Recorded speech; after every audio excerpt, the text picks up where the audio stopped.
Okay, another word from the SSA, the Inspector General's office, warning about a hybrid scam that is on the rise, and it involves the SSA in some way, shape, or form. So let's go through it. This just came out yesterday, so August 9th. They say that scammers are compounding tactics by using fake Amazon or PayPal tech support emails and text messages to get us to connect with an imposter Social Security Administration employee, imposter employee, who will then try to convince us that our Social Security number or our record is compromised. It says that the email or the text will claim that something's wrong with your Amazon or your PayPal account, and that while trying to fix the alleged issue with your Amazon or PayPal account, the scammer instead states that, oh, while searching your computer to help you, they came across these other problems, primarily with your Social Security number, and then they offer to assist by transferring you to somebody pretending to be with the SSA. I mean, I don't know how anybody falls for this, but apparently it happens all the time. So we just have to be very diligent, guys, and just don't respond to things like that. You just can't.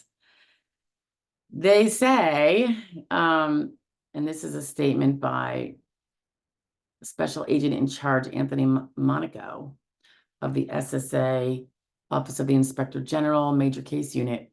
This type of long con, it's called a long con, is particularly heinous. Other agencies refer to these scams as pig butchering because they are designed to drain you of all your resources. I know you've heard me talk about some other scams out there, particularly with our seniors, that multiple people in my family have been scammed, seniors, and the taking advantage of these people and stealing their money is so evil. I don't even know how a human can do that to another human. It's just beyond me. So, so they go on to say that the type of hybrid scam is part of a new trend, the SSA long con, where scammers develop confidence over time, then often starting as some other scam, but passing the target to an imposter SSA agent when the first scammer discovers a problem in the target's SSA records. Scammers often have detailed information on their targets already, who are typically of Social Security retirement age. Bingo, that's what I was saying about the senior. We all get senioritis perhaps at some point, but too many are falling for this stuff. I wish they would just, I don't know, speak to a family member if they have someone who can put a second set of eyeballs on something and say, no, this doesn't sound right. Anyway, it generates further confidence in the credibility of the scam and the scammer. They say that the scam often ends with an in-person meeting with an individual who is either part of the scheme or an unsuspecting participant, such as an Uber driver, during which the target turns over gold, cash, a crypto wallet, or some other currency for safekeeping at the direction of an imposter SSA OIG federal agent. And again, OIG is Office of Inspector General. On Fridays, I always kind of spew out some of their recent busts because I like to follow up and see who they're catching for what. They say here that in a recent news article, oh my gosh, a woman in Ohio liquidated over $500,000 in retirement savings to buy gold and turned it over to scammers who showed up at her house after a several month long con involving SSA and other government imposters. In an interview, the victim stated, "They were so slick. The guy I talked to every day had an answer for everything, and he was smooth. I had no idea. I had no question he was who he said he was. He didn't hesitate on any of his answers. He knew what he was doing." This is really scary, right? I mean, I always look doubly hard, guys, and I work within the system. So, we all have to be so super diligent.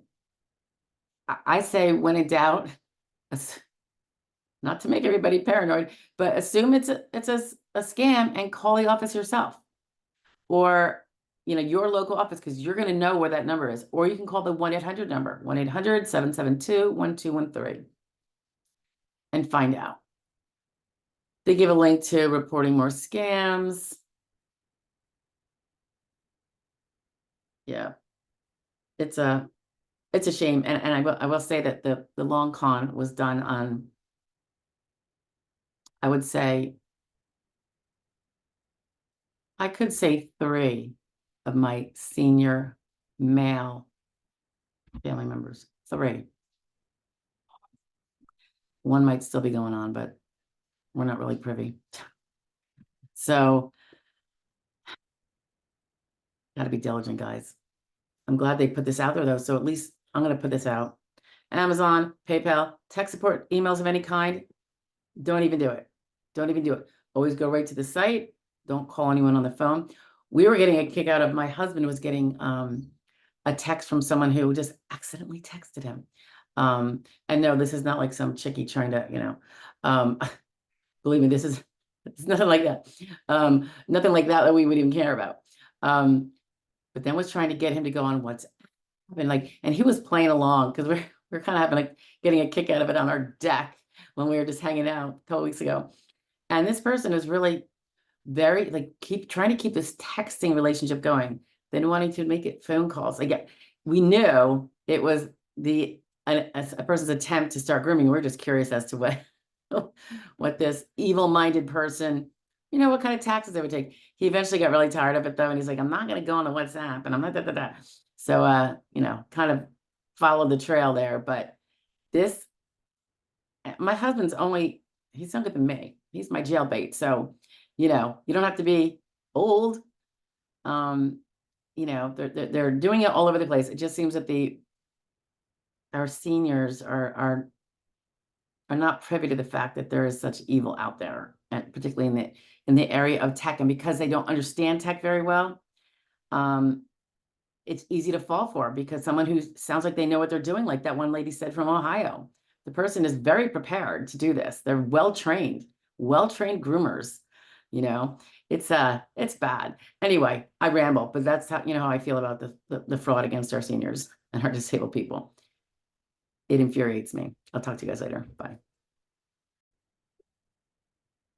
Hey, so if the subject matter of the video you just listened to is of interest and you want more on it, stay tuned. Here's another one about the same topic, but a little bit different. Bye now. Hey, just a reiteration of the warnings about Social Security scams that go on.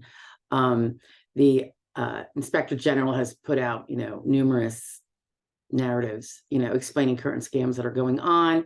It can be against seniors, it can be against disabled people, it can be against those who are collecting any kind of benefit.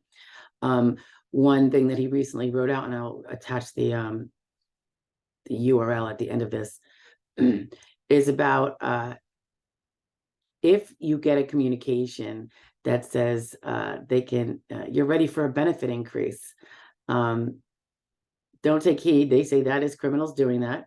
One of the ways they go through the fact that it can go through the telephone, they're calling people, or sometimes it's mail, sometimes it's text. And they give some steps to try to explaining to us how to protect ourselves from this. And because how do you know it's a scam and not your local office? One safety that I always think of is just I don't know if anyone even answers their phone if they don't know who's calling anymore. But there are times when there's a name that comes up and it's not it's not legitimate. So even that's not very trustworthy, like caller ID. So what I would probably do, let anybody leave a message, and then I will call my own local Social Security office. I won't necessarily use their number, and try to find out if it's legitimate that way. Obviously, if you have a Social Security attorney, kind of go, share it with them, see if they recognize that it's a problem or not. After your case is done, you probably don't have a Social Security lawyer anymore, but if you still have a connection, that's always helpful. Some of these tips that the IG has given to protect yourself whenever there's a call that you're not sure of, and it could be anything. They could just be asking or confirming information in a way so that now that they have your information. So they may not be telling you you're about to get a big benefits increase. They might be saying, hello, we need to confirm some information about your account to make sure it's secure. Don't give them anything. Be a little more slow down. And that's the first step they take. They say, do not take immediate action. It says if you receive a communication that causes you to get any kind of concern, any kind of gut reaction, they said hang up or ignore the message and then talk to someone you can trust. Never ever transfer money at the behest of one of these callers, texters, or emailers, and never buy a gift card if they tell you you have to buy a gift card. Those are big signs, right?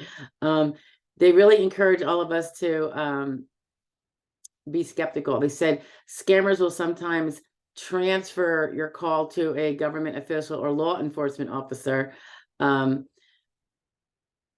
they'll give you a number to try to show that they're honest and that they're on the right side. They create false numbers and false identities, and they reiterate what I was saying before: do not trust your caller ID.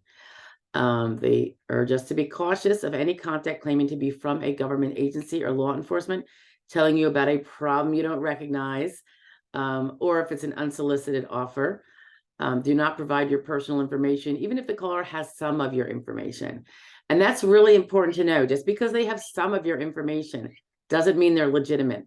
We can get some of anybody's information off the internet. So much of our information is public now, not to put the worry into you, but it's true, but they're lacking all of it. And that's what they're trying to get, is those last bits of information so they can engage in some sort of fraud, identity theft, all that kind of stuff. So I'm going to post this article. I mean, I've had callers in my own home trying to scam my senior mother. So, but for the fact that I had good ears at the time and could leap into action, it could have been a lot worse. So it happens all the time. Almost everybody I've spoken to has a family member, if not have been called themselves. So it's really, really rampant. And you just have to be on the alert. And I say call your own office, or even the national number, which that number is 800-772-1213. If you're not sure, you can hang up. You don't have to pick up the phone if you don't recognize the number. Or if you think you do, I'd still let it go to voicemail and then have time to think about what you're going to do, who you're going to call, how you're going to make sure before you get on the line and get bamboozled by anybody or rushed into anything. Never let them rush you. Best of all, just don't even talk to them. Do it in a way where you are contacting them and you're not relying on that call to be an honest call. Okay. I'll link the article. Thanks. Bye.